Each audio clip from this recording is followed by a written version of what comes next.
আসসালামু আলাইকুম। আমি ইউষা। আমার একটা মুরগি কুরকুরে হয়েছে, চিপস না কিন্তু। ওর একটু মা হওয়ার শখ হয়েছে আর কি। তো মাঝখান থেকে ওর বাচ্চাগুলো বড় হইলে আমি একটু ডলার কামাই নেব।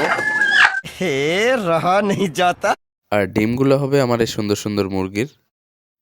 তাওয়ার উপর ডিমগুলো বসানোর আগে ছোটোখাটো একটা পরীক্ষা করার জন্য মার্কার দিয়ে একটু মার্ক করে দিচ্ছি, এন লিখতেছি যেগুলোর উপরে, এইগুলো সবগুলো নর্মাল টেম্পারেচারে সংরক্ষণ করেছিলাম। আর 3টা ডিমের উপরে এফ লিখছি, এইগুলো ফ্রিজে সংরক্ষণ করছিলাম।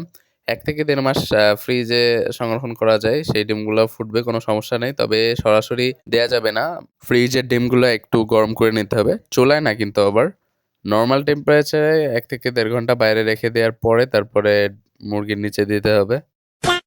আর যারা বীজ ডিম চেনেন না তাদের উদ্দেশ্যে একটু বলে নিই, ডিমটা ফুটবে কি ফুটবে না সেটা বুঝবেন কিভাবে। ডিমটা আসলে একটু মানে উপর সাইডে এই যে একটু ভালোভাবে লক্ষ্য করলে দেখতে পাবেন যে একটু গোল করে কালো দাগ, তাহলে বুঝবেন যে হ্যাঁ ডিমটা ফুটবে। ডিমটা যেই উপরের অংশটা থাকে মানে মোটা যে সাইডটা, ওইটা লাইটের সোজাসুজি, যে কোনো লাইটের সোজাসুজি ধরলে আপনারা বুঝতে পারবেন। ডিমগুলা সব সেট করা হয়ে গেছে। এই যে মুরগিটাকে একটু ঢেকে দিতে হবে। যদি মুরগিটা একদম প্রথম হয়, কোনোদিন ডিম নিয়ে না বসে থাকে, সেক্ষেত্রে ঢেকে না দিলে ও উঠে চলে যাবে।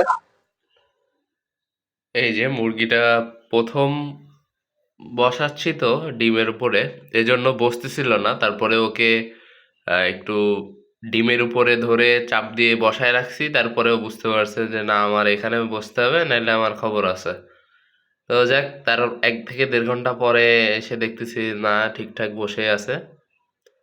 এখন শুধু 18 থেকে 21 দিন অপেক্ষা করার পালা, তারপরেই আশা করতেছি সুন্দর বাচ্চা ফুটবে। এখন 1 থেকে 2 দিন পরে সবগুলা চেক করব যে কোনটা কোনটায় ভ্রূণ আসছে, সেগুলা রেখে দেব। দেখা যাক। তো এতক্ষণ ভিডিওটি দেখার জন্য ধন্যবাদ। আর আমার চ্যানেলে নতুন হয়ে থাকলে সাবস্ক্রাইব করে পাশে থাকবেন। আর ভিডিওতে একটা লাইক দিয়ে উৎসাহ দিবেন।